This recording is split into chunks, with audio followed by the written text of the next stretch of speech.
মৰমৰ ছাত্ৰ ছাত্ৰীসকল, মই তোমালোকক আজি ষষ্ঠমান শ্ৰেণীৰ অসমীয়া সাহিত্য মাধুৰীৰ অন্তৰ্গত সত্যনাথ বৰাদেৱৰ বিৰচিত পুথি অধ্যয়ন নামৰ এই পাঠটি পঢ়াবলৈ কিছু প্ৰয়াস কৰিছোঁ। পুথি অধ্যয়ন বিদ্যা উপাৰ্জনৰ এটা ঘাই উপায়। যে পুথি অধ্যয়ন, পুথি মানে হৈছে গ্ৰন্থ কৰিব লাগিব। পুথি অধ্যয়ন বিদ্যা উপাৰ্জনৰ এটা ঘাই উপায়। যদি তুমি বিদ্যা জ্ঞান লাভ কৰিবলৈ বিচাৰিছা, তেন্তে তুমি প্ৰথমেই পুথি পঢ়িবই লাগিব। পুথি মানে হৈছে কিতাপ পঢ়িব লাগিব। পুথি নপঢ়াকৈ কোনেও ক'তো বিদ্যা লাভ কৰিব নোৱাৰে। পুথিৰ বিদ্যা থোপাই থোৱা ধনৰ নিচিনা। আনে থোপাই থোৱা ধন হাতত পৰিলে ধন আৰ্জনৰ দুখ কষ্ট ভোগ নকৰাকৈ ধনৰ ফল ভোগ কৰিব পাৰে। সেইদৰে আনে থোপাই থোৱা বিদ্যা হাতত পৰিলে বিদ্যা আৰ্জনৰ দুখ কষ্ট ভোগ নকৰাকৈ বিদ্যাৰ ফল ভোগ কৰিব পাৰি।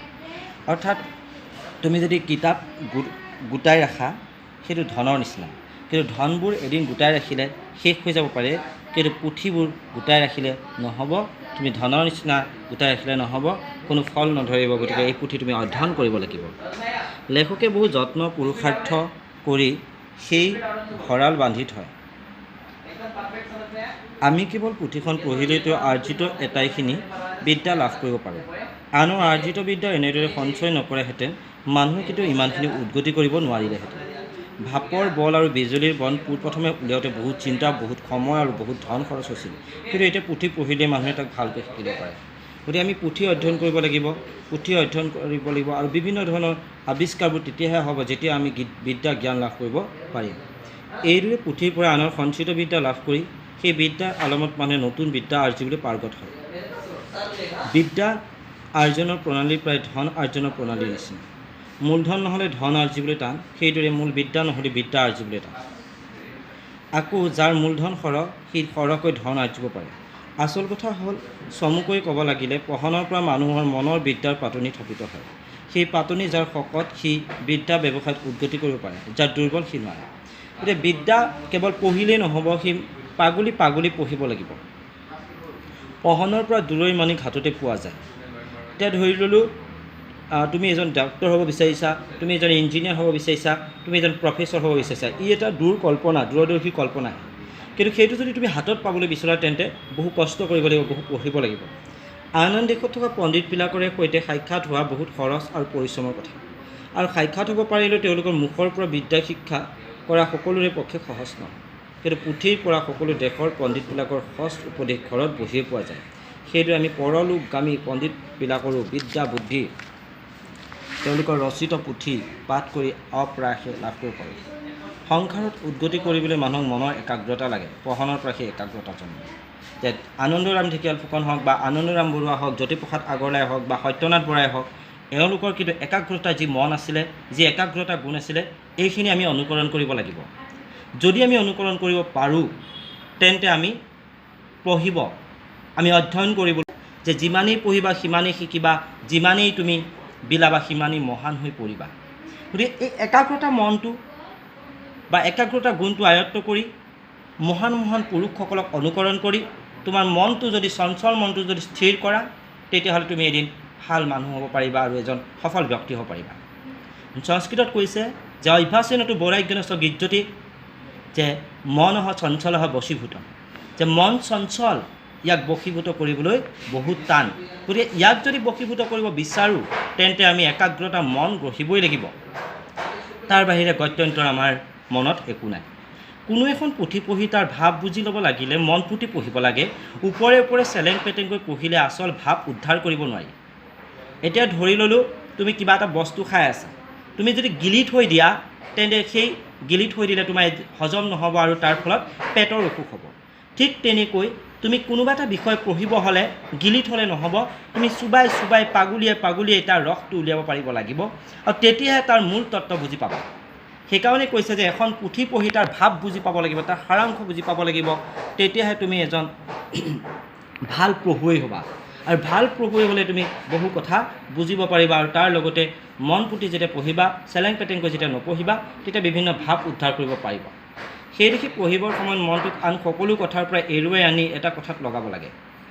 যি সদায় এনেদৰেই মনক এটা কথাত লগাই ৰাখি তাৰ চঞ্চলতা অনুক্ৰমে কমি যায় আৰু কালত গৈ সি এটা বিষয়ত একানপতীয়া হৈ লাগিব পাৰে। কৈছে যে যিয়ে কেৱল পঢ়াত মন দিয়ে, সাধাৰণতে তোমালোকৰ যিটো বয়স আছে 12ৰ পৰা 18 বছৰ বয়সৰ এই সময়ছোৱাত সাধাৰণতে ল'ৰা ছোৱালীসকল বা ছাত্ৰ ছাত্ৰীসকল কি হয় বিভিন্ন বিষয়ৰ প্ৰতি মন দিয়ে, বিভিন্ন বিষয়ৰ প্ৰতি আসক্ত হয়। আৰু এই আসক্ত হোৱাৰ পৰা যদি মনটোক স্থিৰ কৰিব লগা হয় তেন্তে তোমালোকে পঢ়িবই লাগিব, অধ্যয়ন কৰিব লাগিব। মহান লোকসকলৰ সত্যনাথ বৰাই হওক, আনন্দৰাম ঢেকিয়াল ফুকনি হওক, আনন্দৰাম বৰুৱাই হওক, কৃষ্ণকান্ত সন্দিকৈ হওক বা বেজবৰুৱাই হওক, শংকৰদেৱ, মাধৱদেৱ আদি ব্যক্তিসকলৰ বিষয়ে তোমালোকে খুব পঢ়িব লাগিব। আৰু পঢ়িলেহে তোমালোকৰ মনৰ যি চঞ্চলতা আছে সেই চঞ্চলতা দূৰ হ'ব। কাৰণ সংস্কৃতত কৈ গৈছে যে অচঞ্চয়ং মহাবাহু মনো দুৰ্নিগহং চলম, যে মনটো দুৰ্নিগহ চঞ্চল। এই মনটো তুমি এতিয়া ইয়াত আছা, এতিয়া আমেৰিকাৰ কথা ভাবিব পাৰা। যে তুমি যদি স্কুলত আছা বা তুমি যদি ঘৰত আছা, তুমি তৎক্ষণাতে বিভিন্ন ঠাইৰ কথা ভাবিব পাৰা। সেইকাৰণে কৈছোঁ যে মনটো চঞ্চল মনটোক স্থিৰ কৰিবলৈ হ'লে তুমি অভ্যাস কৰিব লাগিব, আৰু এই অভ্যাসটো পঢ়নৰ পৰাহে পোৱা যায়। পুথি পঢ়াৰ আৰু এটা বহুমূলীয়া গুণ আছে। সৎ সংগৰ পৰা যে মানুহৰ সৎ স্বভাৱ উপজে, এই আমি যিমান পাৰোঁ মানুহৰ লাগে সৎ লোকৰ সংগ ল'ব লাগে। ময়ো বিশ্বাস কৰোঁ তুমি যদি এটা ক্লাছত পঢ়িব গৈছা, সেই ক্লাছটোত যদি সকলো যদি পঢ়া শুনাত আগ্ৰহী হয়, তুমি ধৰি লওক অলপ পঢ়া শুনাত বেয়া আছা, কিন্তু সেই লোকসকলৰ লগত থাকোঁতে তোমাৰ এটা অভ্যাস হৈ পৰিব, অভ্যাসত পৰিণত হ'ব, তুমি এদিন ভাল পঢ়া হৈ যাবা। ঠিক তেনেকৈ তুমি বেয়া সংগত যদি থকা তুমি 1% হ'লেও বেয়া হ'বা, আৰু যদি ভাল সংগত থকা তুমি 1% হ'লেও ভাল হ'বলৈ চেষ্টা কৰিবা। সেইকাৰণে কৈছে যে পুথি পঢ়াৰ আৰু এটা বহুমূলীয়া গুণ আছে। সৎ সংগৰ পৰা যে মানুহৰ সৎ স্বভাৱ উপজে, এই কথা লোকে নিৰন্তৰে স্বীকাৰ কৰে। যিবিলাক মানুহৰ লগত সদায় উঠা বহা কৰা যায়, আমাৰ স্বভাৱ চৰিত্ৰ সেইবিলাক মানুহৰ স্বভাৱ চৰিত্ৰৰ গঢ় লয়। ভাল মানুহ ভাল সংগত থাকিলে ভাল হয়, আৰু বেয়া সংগত থাকিলে বেয়া হয়। মানুহৰ সংগৰ নিচিনা পুথিৰ সংগয়ো স্বভাৱ চৰিত্ৰৰ ওপৰত কাৰ্য কৰে। আমাৰ মানৱ বন্দনা এটা কবিতা আছে, সেই কবিতাটিত চন্দ্ৰকুমাৰ আগলে কৈছে, মানুহেই দেৱ মানুহেই সেৱ মানুহবিধে পৰাৎপৰ, মানুহেই লগ মানুহেই হওক। অৰ্থাৎ তোমাক যদি কোনোবাই গাঁতত পেলাইছে, তোমাক যদি কোনোবাই ভ্ৰান্ত ৰাস্তা দি দেখাই নিছে, আৰু তোমাক যে শুদ্ধ পথটো দেখাব সেই মানুহেই দেখাব। গতিকে তুমি ভাল সং ল'বলৈ চেষ্টা কৰা, বেয়া সংবোৰ পৰিত্যাগ কৰি ভাল সং ল'বলৈ চেষ্টা কৰিলে এদিন কৃতকাৰ্য হ'বা যিকোনো কামতেই। মানুহৰ সংগৰ নিচিনা পুথিৰ সংগয়ো আমাৰ স্বভাৱ চৰিত্ৰৰ ওপৰত কাৰ্য কৰে। যেনেকৈ ভাল মানুহৰ সংগ ল'লে আমি ভাল মন গঢ়ি তুলিব পাৰোঁ, ঠিক তেনেকৈ তুমি ভাল কিতাপ পঢ়িবলৈ লোৱা, উপদেশমূলক কিতাপ পঢ়িব লোৱা, নীতিমূলক কিতাপ পঢ়িবলৈ লোৱা। এনেকুৱা ধৰণৰ গ্ৰন্থ যেতিয়া পঢ়িবা, তোমাৰ মনটো নিশ্চয় মুকলি হ'ব, আৰু বেয়া কথাবোৰ তোমাৰ মনৰ পৰা অন্তৰৰ পৰা আঁতৰি যাব। প্ৰত্যেক পুথিয়ে ৰচোতাজনৰ স্বভাৱ চৰিত্ৰৰ সাৰ নিচিনা। এতিয়া আমি যদি মহাপুৰুষ শ্ৰীমন্ত শংকৰদেৱৰ যদি তুমি পত্নীপ্ৰসাদ, ৰুক্মিণী হৰণ, পাৰিজাত হৰণ, ৰাম বিজয় পঢ়া, বা বেজবৰুৱাৰ যদি তুমি বিভিন্ন ধৰণৰ গ্ৰন্থ পঢ়া, বা চন্দ্ৰকুমাৰ আগৰৱালাৰ যদি পঢ়া, তেতিয়া সেই মানুহজনৰ যিটো স্বভাৱ চৰিত্ৰৰ গুণ সেই গ্ৰন্থত আমি নিশ্চয় ছাঁৰ নিচিনাকৈ পাম। যেনে তোমাৰ ছাঁটো ৰ'দত দেখি থাকোঁ, ঠিক তেনেকৈ সেই মানুহজনৰ ছাঁটো যদি স্বভাৱ চৰিত্ৰৰ সকলোখিনি কিন্তু সেই গ্ৰন্থতে প্ৰতিফলিত হয়।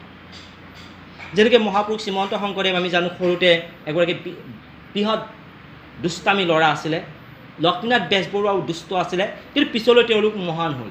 গতিকে এই তেওঁলোকৰ গ্ৰন্থৰ দ্বাৰা আমি গম পাইছোঁ। গতিকে তেওঁলোকৰ যিটো ছাঁ, যিটো স্বভাৱ চৰিত্ৰৰ ছাঁ, সেইটো কিন্তু আমি গ্ৰন্থত দেখিবলৈ পাওঁ। পুথি পাঠ কৰিলে সেই পুথি লেখকৰ লগত আলাপ কৰা যেন হয়, আৰু সদায় একে পুথিকে পঢ়িলে তেওঁৰ সংগত থকা যেন হয়। ধৰি ল'লে তুমি এজন মানুহৰ লগত সদায়ে বাস কৰি আছা, তেতিয়া এনেকুৱা লাগিব তেওঁ কেতিয়াবা যদি গুচিও যায়, তুমি তেওঁৰ লগতে থকা যেন লাগিব। ঠিক তেনেকৈ তুমি যদি এখন ভাল পুথি 10জন বা 100জন ভাল বন্ধুতকৈও কিন্তু ওপৰত হয়। সেইকাৰণে কৈছোঁ যে পুথি পঢ়াটো নিতান্ত আৱশ্যকীয়, আৰু পুথি পঢ়ি থাকিলে সেই পুথিখন তোমাৰ এজন বন্ধুৰ দৰে হৈ পৰে। গতিকে ভাল পুথি পঢ়িলে ভাল সংগত থকা যেন, আৰু বেয়া পুথি পঢ়িলে বেয়া সংগত থকা যেন অনুভৱ হয়। গতিকে যিমান পাৰা ভাল কিতাপ পঢ়িবলৈ চেষ্টা কৰা, মনটো স্থিৰ কৰিবলৈ চেষ্টা কৰা, আন বিষয়ৰ পৰা মনটো আঁতৰাবলৈ চেষ্টা কৰা, আৰু খুব কিতাপ পঢ়িবলৈ চেষ্টা কৰা, আৰু তেতিয়াহে তোমাৰ পুথি অধ্যয়নৰ মূল যিটো উদ্দেশ্য সেই উদ্দেশ্য সফল পৰিণতি ঘটিব। এতিয়া সত্যনাথ বৰা এগৰাকী বিখ্যাত সাহিত্যিক। সত্যনাথ বৰা তেখেত ৰোমান্টিক যুগৰ এজন কবি সাহিত্যিক আছিলে, লেখক আছিলে, সমালোচক আছিলে, প্ৰবন্ধকাৰ আছিলে, ইত্যাদি ইত্যাদি বিষয়ত তেওঁ জ্ঞান আছিলে। 1860 চনত গুৱাহাটীত জন্ম হৈছিলে। তেখেতে স্কুলীয়া শিক্ষা সমাপ্ত কৰি কলকাতাৰ পৰা BA আৰু BL পাছ কৰি গুৱাহাটীত ওকালতি কৰে। গুৱাহাটীত আৰ্য কলেজতো কিছুকাল তেখেতে অধ্যাপকৰূপে কাৰ্যনিৰ্বাহ কৰে। তেখেত এগৰাকী সাহিত্যিক হোৱাৰ উপৰিও এগৰাকী ভাল সুশিক্ষাবিদ আছিলে। তেখেতক অসমীয়া সাহিত্যৰ বেকন বুলি কোৱা হয়। তোমালোকে এইটো লক্ষ্য কৰিবা, প্ৰশ্নত প্ৰায়ে আহে, ইম্পৰ্টেণ্ট কুৱেশ্যন হয় যে অসমীয়া সাহিত্যত বেকন বুলি কাক কোৱা হয় বা সত্যনাথ বৰাক কি বুলি কোৱা হয়? বেকন বুলি কোৱা হয়। 1919 চনত অসম সাহিত্য সভাৰ সাধাৰণ সম্পাদক পদত অধিষ্ঠিত হয়। সাৰথি, সাহিত্যৰ বিচাৰ, চিন্তাকলি, বহল ব্যাকৰণ আৰু তেখেতে এখন গীতৰ পুথি আছিলে গীতাৱলী, তেওঁৰ বিভিন্ন ধৰণৰ ৰচনা।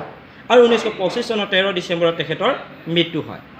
এতিয়া তোমালোকৰ প্ৰশ্ন আহিব পাৰে যে ভাল পুথি পঢ়া আৰু বেয়া পুথি পঢ়াৰ বিষয়ে লেখকে কি মত দাঙি ধৰিছে? সৎসংগৰ পৰা মানুহৰ কেনেকুৱা স্বভাৱ উপজে? পুথিৰ সংগই আমাৰ স্বভাৱ চৰিত্ৰত কেনেকুৱা প্ৰভাৱ পেলায়? লেখকে দূৰৰ মানিক বুলি কাক বুজাইছে? এনেকুৱা ধৰণৰ কুৱেশ্যন আহিব পাৰে তোমালোকৰ। বা এনেকুৱা ধৰণৰ আহিব পাৰে যে বাক্য কেইশাৰী বহলাই লিখা বুলি আহিব পাৰে। পুথিৰ বিদ্যা থোপাই থোৱা ধনৰ নিচিনা, পহনৰ পৰা দূৰৈ মানিক হাততে পোৱা যায়। পুথি পঢ়াৰ আৰু এটা বহুমূলীয়া গুণ আছে। লেখকে কেনেকুৱা বহুমূলীয়া গুণৰ কথা কৈছে? প্ৰত্যেক পুথি একোজন মানুহৰ থোপাই থোৱা বিদ্যাৰ ভঁৰাল। এনেকৈ বিভিন্ন ধৰণৰ তোমালোকৰ কুৱেশ্যন আহিব পাৰে। গতিকে তোমালোকে টেক্সটখন, মেইন যিখন টেক্সট আছে, পাঠ্যপুথি আছে, সেইখন তোমালোকে বাৰে বাৰে পঢ়া আৰু পাৰিলে মোক ৰিডিং দিবা, তেতিয়া তোমালোকে বুজি পাবা। আৰু বুজি নাপালে বাৰে বাৰে মোক সুধিবা, ঠিক আছে?